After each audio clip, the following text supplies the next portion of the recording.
शरीर में 100 गुना तेजी से खून दौड़ रहा है इस वक्त।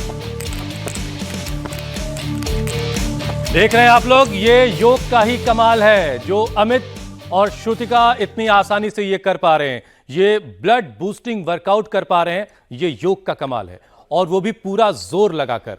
अच्छी बात यह है कि इससे उनके परफेक्ट हार्ट रेट और कोर मसल्स के मजबूत होने का पता भी चल चुका है। बात तो एकदम ठीक कही आपने, लेकिन बारिश के ह्यूमिड मौसम में ज्यादातर लोगों का ब्लड सर्कुलेशन अमित और श्रुतिका की तरह परफेक्ट नहीं होता है। हमने जब भी हाई बीपी पर शो किया है, लाखों दर्शक हमारे साथ ऐसे जुड़े हैं, लेकिन जिस तरह हाई बीपी खतरनाक हो रहा है, उसी तरह लो बीपी भी जानलेवा है, क्योंकि गिरता हुआ blood pressure heart, kidney, brain और फेफड़ों के फेलियर की वजह बन सकता है। वैसे मीनाक्षी, नॉर्मल ब्लड प्रेशर तो ऊपर वाला 120 और नीचे वाला 80 होना चाहिए ना? हाँ, बिल्कुल ठीक कहा आपने, लेकिन अगर ये ब्लड प्रेशर 90-60 हो जाए तो इसे लो बीपी या हाइपोटेंशन माना जाता है, जो कि बेहद खतरनाक होता है, क्योंकि इससे बॉडी के जरूरी ऑर्गन्स तक प्रॉपरली खून की सप्लाई नहीं हो पाती और ऑर्गन ठीक से काम नहीं कर पाते, और फिर हाई बीपी की तरह ब्रेन स्ट्रोक और हार्ट फेल होने की नौबत आ सकती है। एक और बात जान लीजिए, लगातार बीपी अगर लो रहे तो हार्ट की बीमारी की तरफ ये इशारा भी करता है। कई बार एनीमिया या बॉडी में खून की कमी भी लो बीपी की वजह बनती है। इसके अलावा अगर डैम्प मौसम में यानी इस तरीके का ह्यूमिड वेदर अगर हो तो फिर डिहाइड्रेशन या फिर थायराइड की वजह से भी बीपी लो रहता है। मतलब ये कि अगर अचानक चक्कर आने लगे, नौजिया लगे, शरीर ठंडा पड़ जाए और सीने में दर्द हो तो तुरंत बीपी चेक करने की जरूरत है। क्यों सर? बिल्कुल ठीक बात है। तो चलिए योग गुरु की शरण में चलते हैं, ताकि लोगों के ब्लड प्रेशर को बैलेंस किया जा सके और उनमें वो वाली ताकत आ सके जैसी श्रुतिका और अमित में हम इस वक्त देख रहे थे। स्वामी जी प्रणाम, बहुत बहुत स्वागत है आपका। ब्लड प्रेशर को नॉर्मल करने के लिए सबसे अच्छा तो है प्रणाम, सूर्य नमस्कार, जो हमारी पतंजलि विश्वविद्यालय की बेटियां एक रिदम के साथ कर रही हैं, और ये न तो बीपी को हाई होने देगा न लो। समत्वम योग उच्यते। सूर्य नमस्कार से बीपी एकदम नॉर्मल रहेगा। और ये अनुलोम विलोम भी आज हमारे साथ पूज्य आचार्य भाष्य जी भी हैं। आचार्य जी के लिए भी प्रणाम स्वामी जी। ये जो पतंजलि विश्वविद्यालय के बालक आचार्य जी आपको प्रणाम कह रहे हैं, हुसैन जी और पूरी टीम। और ये लो बीपी के लिए आचार्य जी कुछ रामबाण, ब्रह्मास्त्र, संजीवनी बता दो आप। अनुलोम विलोम तो मैं कर ही लूँगा, और जितने भी स्ट्रक्चरल योगा अभ्यास हैं स्ट्रक्चरल बैलेंस के लिए, वो सब लो बीपी को तो अच्छा करते ही है। आचार्य जी से आज आयुर्वेद की संजीवनी पूछ लेते हैं, जो लो बीपी को एकदम ठीक कर दे। नहीं तो कई बार बीपी जब नीचे वाला 40 से ऊपर वाला 80 से भी नीचे आ जाता है, 60-70 तक, तो लोगों की जान तक जा सकती है। जी आचार्य जी बहुत बहुत प्रणाम है हमारा भी। रखा हो तो तुरंत यदि बीपी नॉर्मल करने के लिए आयुर्वेद में शिलाजित का प्रयोग सर्वोत्तम माना गया है, क्योंकि शिलाजित जहाँ बीपी को नॉर्मल करने में मदद करता है, तो उसके साथ में शिलाजित से जो हमारा इम्यून सिस्टम है या बॉडी का जो रेजिस्टेंस पावर है वो तत्काल उसकी शिलाजित से लो बीपी भी ठीक होगा और इम्यूनिटी भी अच्छी होगी। तो ये एक बहुत अच्छी औषधि है। और शिलाजित को नॉर्मली लोग जनरल टॉनिक के रूप में भी यदि देखें तो सबसे सस्ता टॉनिक भी है, बहुत ही अद्भुत है। इसके अतिरिक्त जिनको लो बीपी प्रायः जिसकी प्रकृति है, उनके लिए अश्वगंधा भी बहुत अद्भुत है। अश्वगंधा का जो पाउडर है सुबह शाम दूध से ले लें, अश्वगंधा का कैप्सूल है, अश्वगंधा का एक्सट्रैक्ट का टैबलेट है। तो किसी भी रूप में आप अश्वगंधा का सेवन करें। अश्वगंधा अद्भुत है, निरापद है, ये कोई टॉक्सिक नहीं है, तो इसलिए हम लंबे समय तक निरंतर ले सकते हैं। यह अश्वगंधा का चूर्ण, मेमोरी अश्वगंधा के का लिए कैप्सूल और अश्वगंधा रिष्ट, तो ये तीनों तरह से अश्वगंधा रिष्ट हो, चाहे अश्वगंधा का कैप्सूल हो, अश्वगंधा का टैबलेट हो, अश्वगंधा का पाउडर हो, किसी भी रूप में आपको मिले, ये निरंतर आप सेवन कर सकते हैं। क्योंकि अश्वगंधा हमारे जो ब्रेन सेल्स हैं, यानी कि हमारी मेमोरी के लिए भी, हमारे नर्वस सिस्टम के लिए भी, और शरीर के अंदर रोग प्रतिरोधक क्षमता बिना दवाई के घर में, तो बिना दवाई के घर में तो अजवाइन भी जो है, अजवाइन लो बीपी के लिए बहुत बेहतरीन है। डाइजेशन के लिए, वायु के लिए, बीपी के साथ चक्कर आ रहे हैं, और अजवाइन में भी थोड़ा सा सेंधा नमक मिला करके आप फंकी ले लें, तो अजवाइन और सेंधा नमक की फंकी से वो अद्भुत उपाय है। और लो बीपी के लिए केसर, दूध में थोड़ा सा केसर डाल करके और बादाम घोट करके पी ले तो और भी उत्तम है। गर्म दूध में पी लो तो और उसको अच्छा। स्वामी जी, ये बड़ा पी अच्छा लें किया आज तुरंत आपने। में। आप इसी तरह से अजवाइन, सेंधा नमक हो गया, केसर हो गया, हल्दी, दूध हो अदरक गया। आचार्य जी को आज अदरक आप ले का आए प्रयोग हैं। भी अच्छा है लो बीपी के लिए। आप अदरक का प्रयोग भी, 1 चम्मच सौंठ का पाउडर भी ले लें तो उससे बीपी लो में भी तुरंत लाभ आज मिलता है। हुसैन जी और मीनाक्षी जी आपसे बड़े प्रसन्न हो रहे हैं। आपको कुछ जो है बड़ा नहीं, बड़ा अच्छा हुआ स्वामी जी कि इतने दिनों के अच्छी बाद बात आप है और लोग बहुत अच्छी तरह साथ से दिखाई योग दिए का हैं। पुरस्कार तो पूरे देश को आप लोग दे रहे हो श्रद्धेय स्वामी जी के सानिध्य में। तो हम तो आप सबको देख करके ही आनंदित हैं, जैसे देश आनंदित है। तो जहाँ तक आयुर्वेद की बात रही, सच में आयुर्वेद अद्भुत है। घर में भी बहुत सारे उपाय हैं। नास्ति मूलम अनुषधम अयोग्य पुरुषो नास्ति योजक तत्र दुर्लभ। ये माला भी कोई लाभ करते हैं। हाँ, ये मोती की माला तो बीपी हाई के लिए बढ़िया है। और ये रुद्राक्ष भी हृदय रोगों के लिए बहुत ही अद्भुत है। जिनको लो बीपी है वो रुद्राक्ष पहनना, हाँ, और जिनको हाई बीपी है वो स्वामी जी, एक एक करके हम आचार्य जी से आयुर्वेदिक उपाय जानते रहेंगे। ये अपनी बड़ी सुथरी लग रही है आपको। और अब ये जो आपकी है, इजाजत ये के हृदय साथ रोगों कार्यक्रम के को आगे लिए बढ़ाते हैं जरा। लाभकारी है। और ये बहुत ही एक जरूर। तरह जी। ये शंखनाद भी बड़ा लो हाई बीपी में फायदा चलिए, करता आपने है। शंखनाद कर दिया है तो अब मैं पहला विषय आपके जी, सामने ले रखता लो हूँ। आप विषय को जी जी जी स्वामी जी, देखिए लाइफ में बैलेंस जरूर बनाना बहुत जरूरी है। फिर चाहे वो शरीर में ब्लड प्रेशर का ही मामला चाहे क्यों ना हो। लो ब्लड प्रेशर को कमजोरी की निशानी माना जाता है। तो स्वामी जी, अश्वगंधा और जड़ी बूटी की बात आचार्य जी ने बताई, लेकिन स्वामी जी यौगिक उपाय क्या क्या हैं? कौन कौन से अभ्यास किए जाएं जिससे ब्लड प्रेशर जो है वो बैलेंस रहे?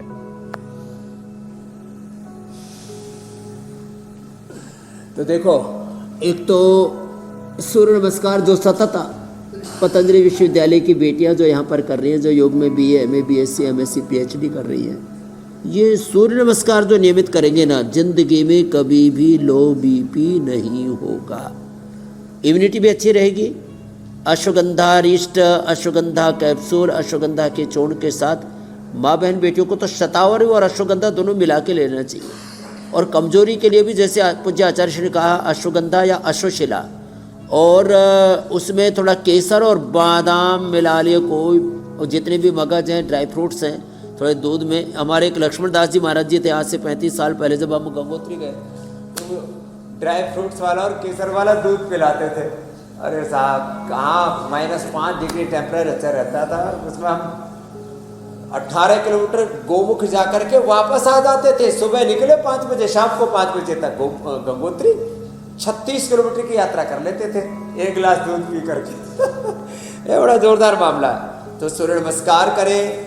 फिर ये देखो, ये बैलेंसिंग वाले कोर्स तो भाई थोड़ा समझदारी से करना, एडवांस योगा जो इधर बेटियां कर रही हैं और इधर जो हमारे बालक कर रहे हैं, ये इससे तो थोड़ा सा सावधानी से करने की ज़रूरत है।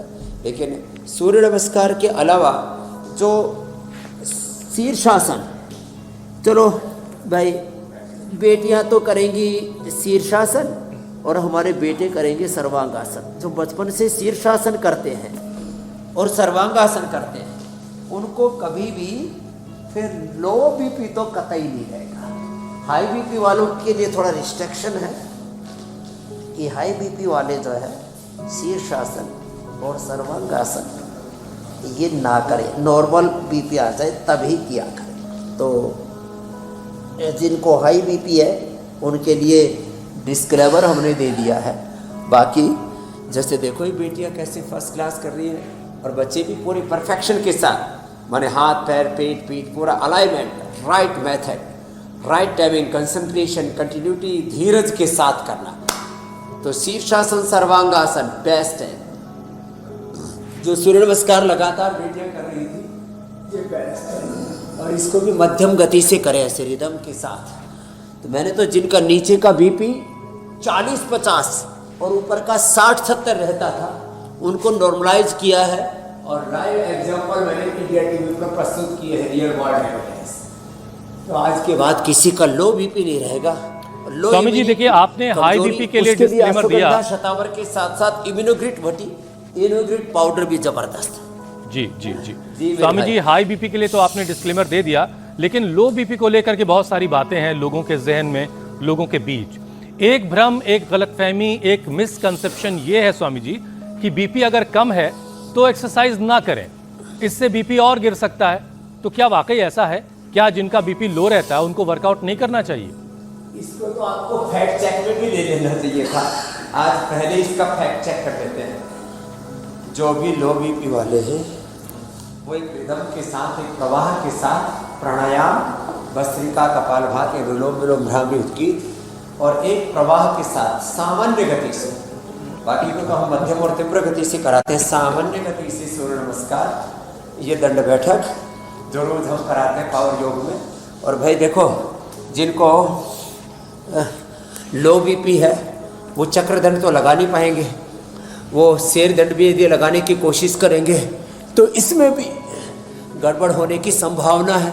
तो वो क्या करें, तो कम से कम भुजंगासन अवश्य कर लें। तो जिनको लो बीपी है वो तीव्र एक्सरसाइज, तेज दौड़ना, तेजी से दंड बैठक, तेजी से सूर्य नमस्कार, जॉगिंग, तेजी से भस्त्रिका, कपालभाति, अनुलोम विलोम, तेजी से भुजंगासन, ऐसे ना करें, एक रिदम के साथ करें। तो ये लो बीपी वालों के लिए डिस्क्लेमर हो गया, यह सावधानी हो गई कि आराम आराम से करना, अत्यंत वेगपूर्वक नहीं करना। एक रिदम आने के बाद फिर धीरे धीरे सामान्य गति के बाद फिर मध्यम या तीव्र गति से कर सकते हैं। मैंने पहले ऐसे करवाया, फिर धीरे धीरे ऐसे बढ़ाया, ऐसे कपालभाति भी पहले 1 सेकंड में 1 बार, पहले 1 मिनट में 60 बार, फिर 1 मिनट में 100 बार, फिर 120 बार, ऐसे धीरे धीरे बढ़ाते हैं। ऐसे अनुलोम विलोम में पहले 2.5 से 5 सेकंड में लेना छोड़ना। तो सभी अभ्यास एक रिदम के साथ, धीरज के साथ, पेशेंस के साथ, पेशेंटली करें। धृतिक्षमादमोस्यम शौचम इंद्रिय निग्रह, धीर विद्या सत्यम अक्रोध दशकम धर्म लक्षण।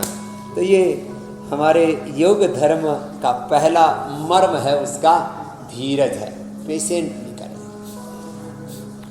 तो मतलब ये हुआ कि लो बीपी वालों को आराम आराम से धीरज के साथ वर्कआउट करना है, और जब एक रिदम हासिल हो जाए फिर उसके बाद जो है आप अच्छे से और कर सकते हैं। स्वामी जी, जिस तरह से हाई बीपी किडनी को डैमेज करती है, लो बीपी भी किडनी के फेल्योर की बड़ी वजह बन सकती है। किडनी हेल्दी रहे इसके लिए क्या क्या योगाभ्यास करने चाहिए, खान पान में किन चीजों का ख्याल रखना चाहिए? आज तो आचार्य भी आपके साथ हैं, तो आयुर्वेदिक उपाय क्या क्या किए जा सकते हैं किडनी को हेल्दी रखने के? बीपी हाई होने से भी किडनी फेलियर हो रहा है और लो होने से भी किडनी फेलियर हो रहा है। इसके लिए एक तो मंडूकासन और पवन मुक्तासन, ये तो हमने दैनिक चर्या के, जीवनचर्या के अभाज्य अविभाज्य हमने हिस्से बना दिए हैं। तो डेली लाइफ में मंडूकासन, योग मुद्रासन और फॉरवर्ड बेंडिंग के साथ साथ बैकवर्ड बेंडिंग भी साथ में हो जाती है ना। जैसे यहाँ बच्चे भी मेरे साथ जो योगाभ्यास कर रहे हैं, ये फॉरवर्ड और बैकवर्ड बेंडिंग के साथ पूरा स्ट्रक्चरल योगिक प्रैक्टिस कर रहे हैं, स्ट्रक्चरल योग पैकेज, स्ट्रक्चरल योगा प्रोटोकॉल कर रहे हैं। ये सब लो और हाई बीपी दोनों के लिए समान रूप से उपयोगी है। तो जो बच्चे हैं, यूथ, यंगस्टर्स हैं, वो ये दोनों ही कर सकते हैं। शेष ऐसे मैंने कहा, पीछे झुकना वज्रासन में, पद्मासन में, और आगे झुकना, ये दोनों ही अभ्यास बड़े अच्छे होते हैं। रही बात अब आसनों के साथ साथ कुछ दूसरे उपाय किडनी के लिए सबसे बेस्ट है जौ का आटा, जौ का दलिया और लौकी की सब्जी। बस यही प्रोटोकॉल हम फॉलो कराते हैं। गोखरू, जौ और धनिया, इनको तीनों को एक एक चम्मच लेकर के, गोखरू 1 चम्मच, धनिया 1 चम्मच, जौ को थोड़ा कूट करके अथवा छिलके से ही कूटा जा सकता है, अथवा जौ का दलिया लेकर के 2 चम्मच, इसको उबाल लें और इसका पानी पी लें। इसका पानी पिलाते हैं। ये पॉइंट दबाते हैं किडनी का, बड़ा ज़बरदस्त है। ये किडनी के लिए पॉइंट है और ये लो और हाई बीपी के लिए पॉइंट है। रिंग फिंगर के टॉप पर दोनों हाथों में, दोनों पैरों में पॉइंट होता है। तो मंडूकासन में आगे झुकना, शशकासन में से आगे झुकना बड़ी ज़बरदस्त है। Backward forward bending. नीम और पीपल के पत्तों का रस और रीनोग्रिट हम दे करके जिनकी किडनी की वर्किंग कम हो गई, जिनका क्रिएटिनिन लेवल बढ़ा और जिनका यूरिया बढ़ा हुआ है, और साथ में प्रोटीन लीकेज भी है, तो गिलोय, गोखरू, आंवला, इसके साथ साथ गिलोय, गोखरू, आंवला के साथ साथ रीनोग्रिट का सेवन कराते हैं। और पुनर्नवा, वो पुनर्नवा तो बहुत ज़बरदस्त है। पुनर्नवा का जो हमने पौधा भी लगाया है, जो एक पौधा सेहत के नाम पर, वो पुनर्नवा भी बड़ा ज़बरदस्त है। जिनकी किडनी में इन्फ्लेमेशन होता है और कई बार किडनी में सूजन आ जाती है, कई बार श्रिंक भी हो जाती है किडनी, वो भी अच्छी हो जाती है। तो नीम पीपल के पत्तों का रस और रीनोग्रिट इसके लिए अद्भुत है। खाली पेट पुनर्नवा निमंडूर या पुनर्नवा ग्रिट ट्रेडिशनल औषधि में खाने के बाद चंद्रप्रभा और गोक्षरादि यह अप्रतिम है। किडनी की प्रॉब्लम किसी को नहीं रहेगी। दोनों हाथों में किडनी का पॉइंट है, दोनों हाथों में, ये चटनी उंगली के ऊपर, ऐसे सेम पैर में भी एक पॉइंट होता है, यहाँ ऐसे और ये ऐसे। मेरी बहन मीनाक्षी जी ऐसे कपालभाति करते करते दबा लेते इसको। ठीक है स्वामी जी। स्वामी जी देखिए, बीपी का बार बार कम होना, लो होना हार्ट की बीमारी की तरफ इशारा करता है। अब ऐसे में जब भी घर में किसी का बीपी लो होता है स्वामी जी, तो उसको नमक चटाया जाता है या फिर कुछ लोग गर्मा गर्म कॉफ़ी पिलाने की बात करते हैं। तो एक तो ये भी बताइए, और अगर हार्ट कमज़ोर है, हार्ट की बीमारी की तरफ लो बीपी इशारा कर रहा है, तो फिर हार्ट का हेल्दी रहना बड़ा ज़रूरी है। देखो, एक तो ये जो लो बीपी वालों को नमक चटवाते हैं, लो बीपी वालों को चाय कॉफ़ी पिला पिला करके उनका कलेजा फूंकते हैं, ये मिथ है। और इस मिथ कॉन्सेप्शन को हमें ख़त्म करना है। न चाय, न कॉफ़ी और न ये नमक का घोल, ये सब घालमेल है। तो हमने अश्वगंधा रिष्ट पिलाने के लिए बता दिया। आपको शिलाजीत आप घर में रखिए, जिनको लो बीपी क्या दिक्कत है, और सबसे सस्ता और सबसे अच्छा है। 90 समय तक आप नमक खाते हैं तो इससे आपकी आयु कम हो जाती है, आपकी इम्यूनिटी ख़राब हो जाती है, इससे फिर आपकी किडनी ख़राब होती है और इससे कैंसर होने का चांस बढ़ जाता है। Heavy salt intake, heavy caffeine intake, these are the main causes of cancer. ये तो साइंटिफिकली प्रूव हो गया। तो चाय कॉफ़ी नमक का सेवन नहीं करना। जो आज हमने घोल बताया, केसर का घोल और शिलाजीत का घोल, अश्वगंधा, इन सब का प्रयोग करना है। अश्वगंधा रिष्ट वो पी लेना है। हार्ट के लिए जो बता रहे हैं, अब देखिए, हार्ट के लिए खाली पेट कार्डियोग्रिट खाने के बाद हृदयामृत, अर्जुनारिष्ट, अर्जुन की छाल, दालचीनी उबाल करके पीते हैं। उससे हार्ट की स्ट्रेंथ इतनी बढ़ जाती है। एक तो हार्ट का इजेक्शन फ्रैक्शन अच्छा हो जाता है। अनुलोम विलोम के साथ ब्राह्मणी उद्गीत, ओंकार, गायत्री ध्यान या विपश्यना प्रेक्षा ध्यान, श्वासों पर ध्यान, दृष्टा ध्यान,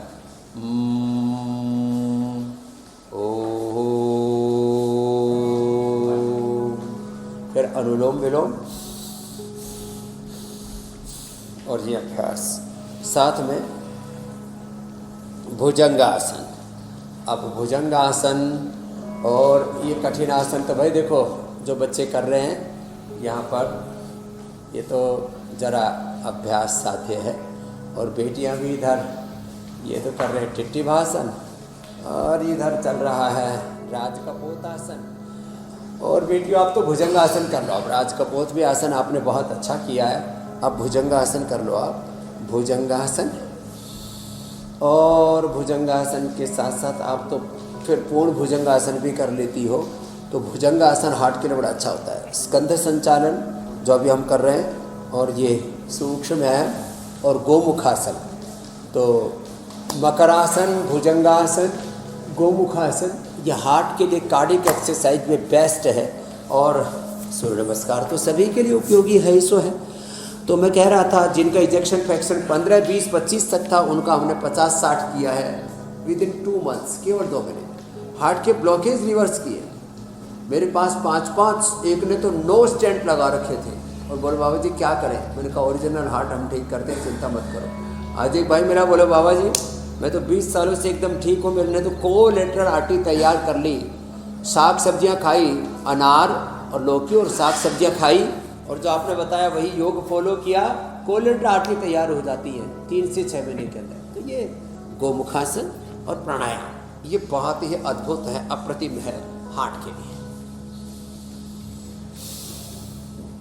स्वामी जी देखिए, लो बीपी की हम चर्चा कर रहे हैं। लो बीपी की एक वजह खून की कमी भी है, खास तौर पर महिलाएं जो एनेमिक होती हैं और बीपी लो की परेशानी भी ज्यादातर महिलाओं में होती है। ऐसे में क्या करना चाहिए कि ये खून की कमी को खत्म किया जा सके?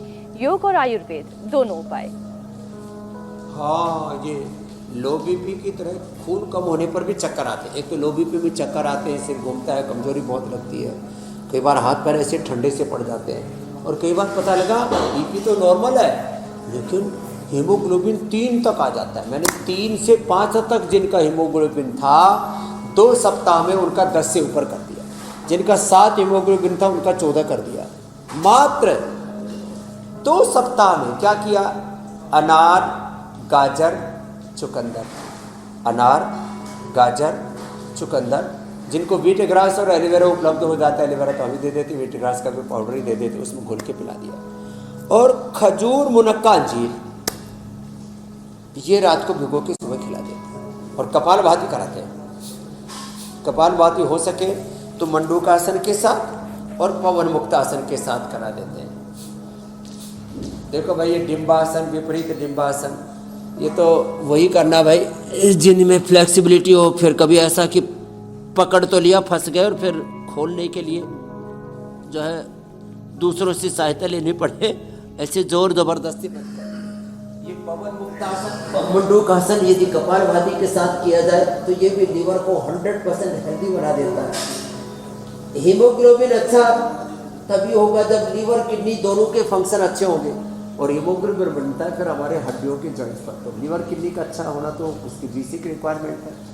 फिर ये जो मैंने हीमोग्लोबिन बढ़ाने वाला जूस बताया, वैसे तो हम आयरन कॉम्प्लेक्स भी देते हैं, आयरन भस्म देते हैं, लोहासन भी देते हैं आयुर्वेद के अंदर।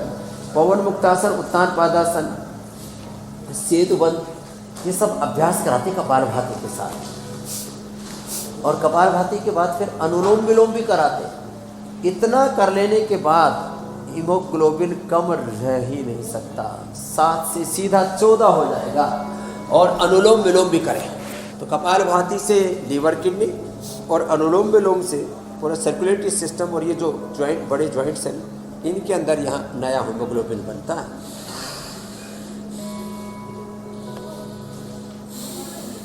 हीमोग्लोबिन बढ़ जाएगा तो किसी को खून नहीं चढ़ाना पड़ेगा, बल्कि आप रक्त दान करेंगे, किसी का रक्त पान नहीं करेंगे। मतलब किसी का दूसरे का खून नहीं चढ़ाना पड़ेगा, ऐसे मुंह से तो नहीं खून पिया जाता। अच्छा स्वामी जी, लो बीपी वालों को हमेशा ये शिकायत रहती है कि आप लोग हम पर कार्यक्रम ही नहीं करते हैं। हाई बीपी वाले बहुत शोर करते हैं, इसलिए आप लोग उन पर बहुत कार्यक्रम करते हैं। इसलिए आज हमने स्वामी जी पूरा ये कार्यक्रम लो बीपी वालों पर समर्पित कर दिया है। और आप तो हमेशा से कहते भी आए स्वामी जी कि हाई बीपी से ज़्यादा खतरनाक जो है वो लो बीपी है, क्योंकि खामोशी से काम कर रहा है। लेकिन हाई बीपी वाले तो डर की वजह से समय समय पर अपना चेकअप करवा लेते हैं, बीपी चेक करवा लेते हैं, लेकिन जिनका बीपी लो रहता है वो अपने बीपी को चेक करवाने में बहुत दिलचस्पी नहीं लेते।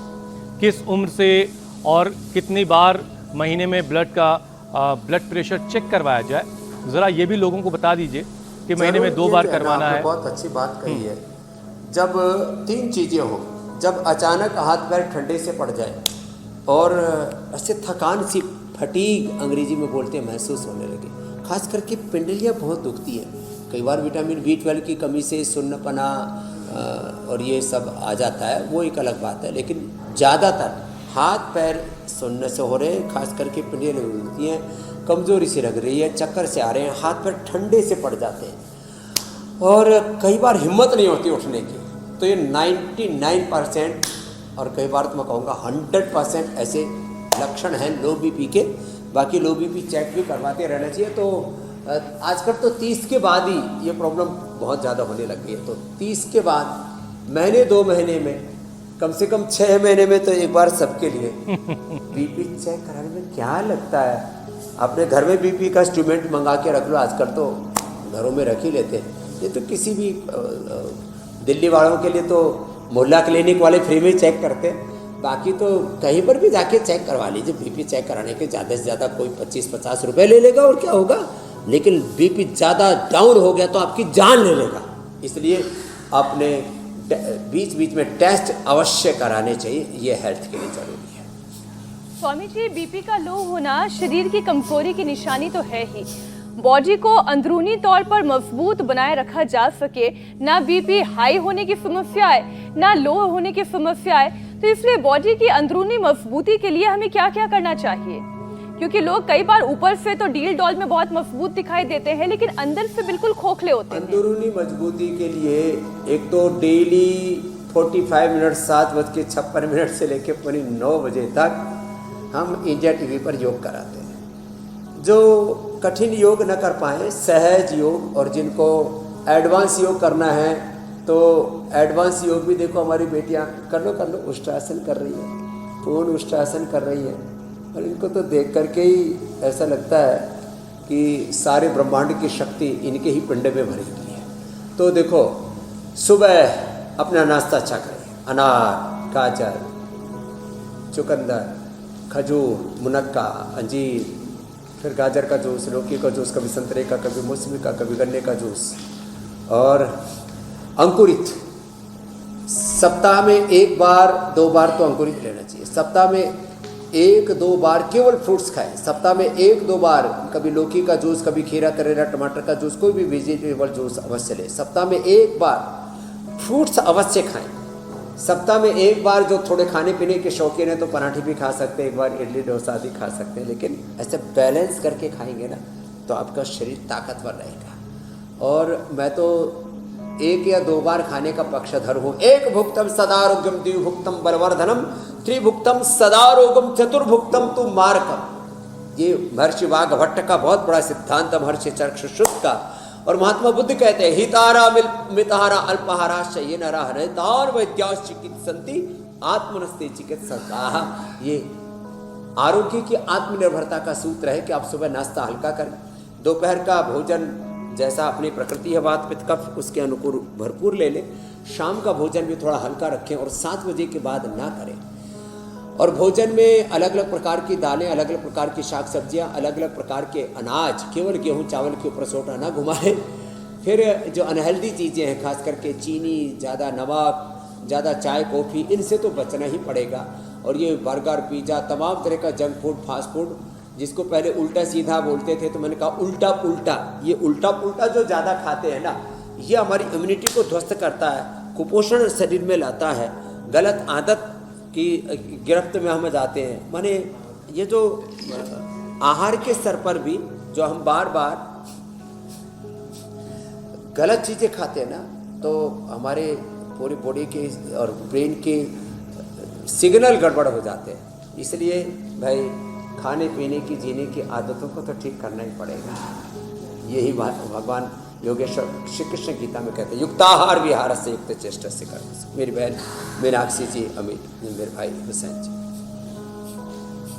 अच्छा स्वामी जी, आजकल देखिए हर चीज में हर किसी को इंस्टेंट आराम चाहिए। दर्द हो रहा है, कोई दवा ली और फौरन राहत मिल जाए। तो अगर बीपी लो है तो इंस्टेंट राहत मिले उसको, ऐसी क्या चीज आपके पास है? लो बीपी में इंस्टेंट राहत अश्वगंधा रिष्ट से लेते ही फायदा विद इन 5 मिनट्स। केसर का दूध 5 मिनट, शिलाजीत पिलाते तो आप किसी को, जैसे कहते हैं ना कोई मरणासन न हो, तो 10-10 बूंद डाल के पिला दो, ऐसे बीपी कहीं हाई ना हो जाए, ध्यान रखना पड़ेगा। तो ये शिलाजीत, ये अश्वगंधा रिष्ट, दूध में केसर, ये इंस्टेंट बेनिफिट के लिए है। तो केसर तो फिर भी थोड़ा, दूध को तो डाइजेस्ट होने में थोड़ा वक्त लग जाता है। शिलाजीत तो एकदम सीधा ही जाके ब्लड में घुल जाता है। अश्वगंधारिष्ट एकदम जाकर के असर करता है। तो लंबे समय तक तो अश्वगंधा का चूर्ण या अश्वगंधा अश्वशिला का कैप्सूल, और इंस्टेंट के लिए अश्वगंधारिष्ट दूध में या पानी के अंदर पानी में घोल के पिला दें शिलाजीत, और थोड़ा हनी मिला दें, चीनी की जगह हनी मिलाएं, और सेंधा नमक मिलाएं समुद्री नमक की जगह। तो ये सी सोल्ट है ना, इसकी बजाय रॉक सोल्ट ज़्यादा अच्छा है लो बीपी वालों के लिए। स्वामी जी, जिनका बीपी लो रहता है उनको पार्किंसन का खतरा ज्यादा होता है, तो अपने ब्रेन की नर्व्स को कैसे मजबूत बनाकर रखा जाए ताकि ये पार्किंसन जैसी मुसीबत जो है वो किसी के गले ना पड़े? तो जो बचपन से शीर्षासन सर्वांगासन जो हम पहले बता चुके उसको करेंगे, उनको कभी पार्किंसन होगा ही नहीं, लो बीपी हाई बीपी भी नहीं होगा। और अनुलोम विलोम पार्किंसन होने के बाद हमने ठीक किया है, ये बहुत बड़ी बात है। मैं कहता हूँ पूरे वर्ल्ड का मॉडर्न मेडिकल सिस्टम, WHO, पूरे वर्ल्ड की सरकारें, सारे हॉस्पिटल, डॉक्टर्स एक तरफ, और एक ये इंडिया टीवी का प्रोग्राम देख देख करके जो सारी दुनिया का मेडिकल सिस्टम जो नहीं कर पाया, वो योग, आयुर्वेद और होम रेमेडी से हो गया। क्या हुआ? न्यूरोग्रिड खाली पेटली, इम्यूनोग्रिड खाने के बाद मेधावटी, मेमोरी और ओमेगा, और पार्किंसन अच्छा हो गया। मैंने कितने लोगों के लाइव एग्जाम्पल आपको दिए हैं। ये बहुत बड़ी बात है, और यही ऋषियों की सबसे बड़ी सौगात है हमारे लिए। ये हमारे ऋषियों का पूरे विश्व के लिए योगदान, अवदान है कि जो पार्किंसंस किसी दुनिया की दवाई से ठीक नहीं होता, वो अनुलोम विलोम से, ब्राह्मणी उद्गीत से, अश्वगंधा शतावर जैसी औषधियों से, इम्यूनोग्रिड न्यूरोग्रिड जैसी औषधियों से, मेधावटी ओमेगा जैसी, इनसे ठीक हो जाता है। ओंकार गायत्री ध्यान भी इसमें बड़ा अद्भुत योगदान देते हैं, और अब तो लोगों में कॉन्फिडेंस आ गया कि पार्किंसंस को हराया जा सकता है, मिटाया जा सकता है, उस पर विजय पाई जा सकती है। स्वामी जी, अभी थोड़ी देर पहले मैंने एक प्रश्न पूछा था, महिलाओं से संबंधित था, कि महिलाओं के अंदर लो बीपी की प्रॉब्लम ज्यादा दिखाई देती है, और महिलाएं जब प्रेग्नेंट हो तब तो लो बीपी हो जाना बड़ी कॉमन परेशानी है, और ये लो बीपी बच्चे और माँ दोनों के लिए बहुत घातक हो सकती है। ऐसे में प्रेगनेंसी के दौरान लो बीपी से बचने के लिए क्या किया जा सकता है? क्योंकि लो बीपी के लिए कोई एलोपैथी दवाई तो दूर, कोई और दवा खाने में। बहुत अच्छा प्रश्न पूछा है मीनाक्षी जी, क्योंकि प्रेगनेंसी के दौरान केसर वाला गर्म दूध नहीं पिला सकते, प्रेगनेंसी के दौरान शिलाजीत नहीं खिला सकते, प्रेगनेंसी के दौरान अश्वगंधा भी ज़्यादा मात्रा में नहीं दे सकते, वो गर्म पड़ता है और उससे जो है गर्भ को हानि हो सकती है, जच्चा बच्चा को हानि हो सकती है। तो उसमें अश्वगंधा रिष्ट पिला सकते हैं। अश्वगंधा रिष्ट बहुत ही सौम्य है, और ये प्रेगनेंसी में भी दिया जा सकता है।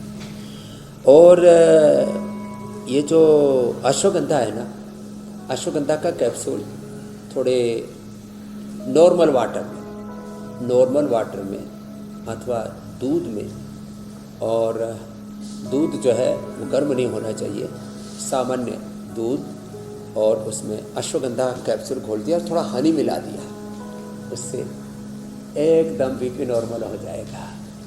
हाँ, जिनको पहले से ही शुगर भी हो, उससे कमी होता है, लोग अपने आप को मेंटेन कर लेते हैं। शुगर हो तो फिर हनी ना मिलाएं, खाली अश्वगंधा का एक्सट्रैक्ट, जो अश्वगंधा का कैप्सूल है, वो 1 या 2 कैप्सूल दूध में मिला करके पिला दें, उससे नॉर्मल रहेगा। उनको गर्म दूध में केसर, गर्म दूध में शिलाजीत ना दें, ये प्रिकॉशन जरूर लें। बाकी तो थोड़ा हल्दी, थोड़ा अदरक का सेवन भोजन के साथ, या हल्दी अदरक का रस शहद मिला करके, थोड़ी मात्रा में हल्दी, एक छोटी सी गांठ, 5 ग्राम हल्दी, 5 ग्राम अदरक, और 1-2 चम्मच शहद, और थोड़ा उसमें नींबू मिला दें, और ये पिला दें, तो एकदम से बीपी नॉर्मल हो जाए। और निरंतरता के साथ, तो जैसे मैंने कहा, ये शुगर नहीं है तो थोड़ा मुनक्का, अंजीर। स्वामी जी, काफी देर से मैं और श्रुतिका और साथ ही स्टूडियो में हम सब मिलके योग तो कर रहे हैं, लेकिन इतना हमने योग किया कि स्वामी जी कि काफी हमारा पसीना भी निकल आया है। तो अब मुझे लगता है कि वो वक्त आ गया कि आप हमें प्राणायाम कराइए, ताकि हम खुली हवा में जो ये ऑक्सीजन और जो साफ हवा है उसमें बेहतर हवा को अंदर लें, और जो दूषित हवा है वो बाहर निकाल लें। हाँ, वो बहुत बहुत ज़रूरी है। तभी जो है कुछ लोगों ने FIR कराई है कि सारा ऑक्सीजन तो अमित और जो है पूजा श्रुतिका जी आदि पी गए, तो मुझे लग रहा है कि आज श्रुतिका और मेरे खिलाफ भी हो जाएगा, क्योंकि मैंने और अब जो है- श्रुतिका ने बहुत सारा ऑक्सीजन ले लिया, इनटेक कर लिया।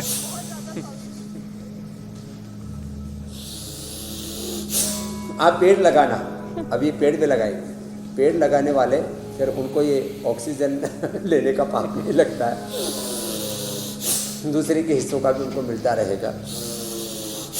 ये भस्त्रिका करें, और जिनको हाई बीपी है वो रिदम के साथ करें, भस्त्रिका रिदम के साथ करें कपालभाति, ये बहुत जरूरी है। प्राणायाम न लो बीपी होने देगा न हाई, जो हमारी मीनाक्षी बहन बोलती रहते हैं ना मेरे भाई अमित जी, समत्वम योग उच्यते, समता में आ जाएगा, न हाई न लो शुगर न हाई शुगर, दोनों ही प्राण घातक हो सकते हैं, लाइफ थ्रेटनिंग हो सकते हैं। कपालभाति अनुलोम विलोम के साथ। अब हाई बीपी के लिए दो स्पेशल प्राणायाम, एक तो दाएं नाक से लेना है, सूर्य भेदी, बाएं नाक से ले जिनको हाई बीपी है, लो बीपी वाले दाएं नाक से ले। और ये तो हो गया चंद्रभेदी, और फिर होल्ड कर लिया, ये हो गया अभ्यंतर, ऐसे रोक लिया। तो सूर्य भेदी प्राणायाम अभ्यंतर कुंभक के साथ, श्वास को अंदर रोक के रखना है, अभ्यंतर कुंभक है, बाहर छोड़ करके बाहर रोक देते, बाह्य कुंभक कहलाता है। योग की कुछ टर्मिनोलॉजी है। तो दाहिने नाक से लेना सूर्य भेदी प्राणायाम, सूर्य प्राणायाम भी कहते हैं इसको, होल्ड करके रखना और बाएं से छोड़ना। ऐसे ही श्वास को अंदर भर के अंदर रोक के रखते हैं, या नाड़ी शुद्धि करते हैं, नाड़ी शुद्धि में बाएं से लेते हैं, अंदर रोक के रखते हैं, दाएं से छोड़ते हैं, होल्ड करते बीच में, बाएं से लिए अंदर होल्ड करके रखा, दाएं से छोड़ा। ऐसे दाएं से लेते हैं, 4 सेकंड में लेना, 16 सेकंड तक अंदर रोक के रखना और 8 सेकंड में बाहर निकालना। 1, 4, 2 का अनुपात। ये नाड़ी शुद्धि भी लो बीपी के लिए परम औषधि है। और जो लोग जो स्वामी जी सुबह 1 चम्मच उठ करके प्राणायाम घी के लिए खाएंगे, ये उनको शिकायत कभी करते लो रहते बीपी हैं नहीं होगा। कि तो साहब सुबह हवा उठ के शुद्ध दौड़ नहीं है, लगाएंगे। करें कि नहीं करें, तो उन्हें पौधा लगाना चाहिए। तो अब बात उस मिशन की करते हैं स्वामी जी, एक पौधा सेहत के नाम।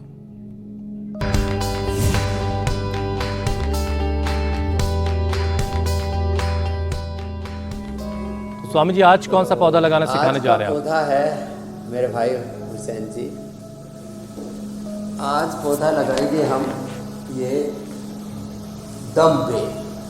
दमबेल लगाओ और दमा को जड़ से मिटाओ। ये दमबेल है, वो अश्वगंधा वाला तो रूट अलग है उसका। अश्वगंधा का रूट जो है वो लो बीपी के लिए, और उसके पत्ते वेट के लिए अच्छे होते हैं, वो भी एक दिन लगाएंगे, वो भी बड़ा अद्भुत है। और उसका जो बीजों का तेल है वो स्किन के लिए बड़ा अच्छा होता है। तो दमबेल जो है, लोग कहते हैं दमा एक बार हो जाए तो जिंदगी भर जाता नहीं है, दम लेकर के ही जाता है।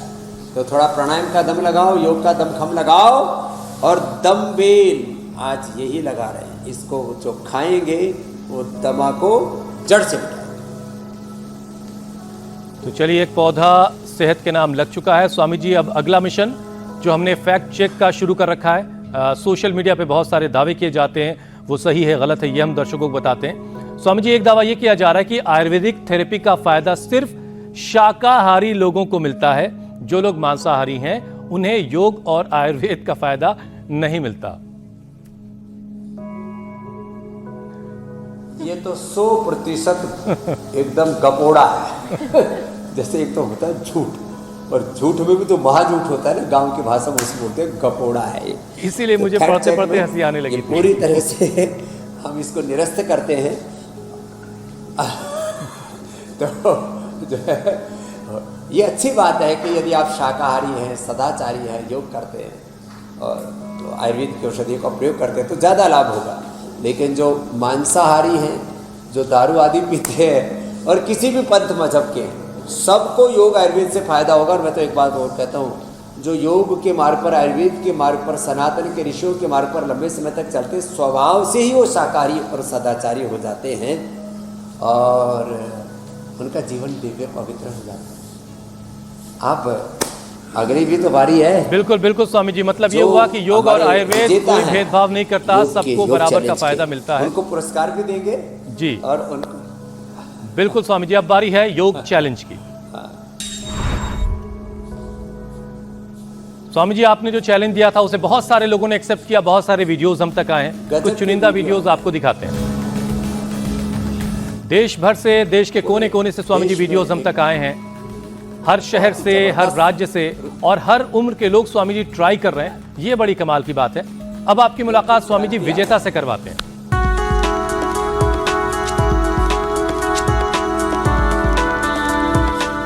अभिनंदन है। तो विजेता के ऐसे लिए ही जोरदार विजेता तालियां। बने, पुरस्कार भी जीते, उसको हम प्रमाण पत्र भी देते हैं, गिफ्ट हैम्पर भी भेजते हैं और कल का चैलेंज और दे देते हैं। देखो, हमने पहले तो वृश्चिकासन बताया था, आकंठ वृश्चिकासन। अब ये बहनों ने पैर पीछे से उठाए और सिर के ऊपर से सीधे आगे ले आए और पास में रखो पैरों को, ऐसे। क्या बात है। तो ये वृश्चिकासन का ये सेकंड पोज है, ये आज का चैलेंज है और मुझे लगता है और हजारों ये- वीडियो आपके पास आएंगे, बिल्कुल, बाढ़ से आ बिल्कुल। जाएगी। और ये देश चैलेंज में अगर आपको योग एक्सेप्ट का है तो हमारे सैलाब नंबर स्क्रीन आ पर फ्लैश हो रहे हैं। इन नंबर्स पर हम तक अपने वीडियोस पहुंचाएं और जो सबसे बेहतरीन तरीके से ये अभ्यास करेगा उसे स्वामी जी की तरफ से इनाम से भी नवाजा जाएगा। स्वामी जी, बहुत सारी जोरदार तालियां तो आपके उन बच्चों के लिए जो आपके साथ योग कर रहे थे। बहुत एडवांस योगा ये बच्चे कर रहे हैं धन्यवाद, बहुत बहुत बड़ा। और अब आपसे इजाजत लेने का वक्त भी हो चला है। बहुत बहुत शुक्रिया स्वामी जी। प्रणाम स्वामी जी।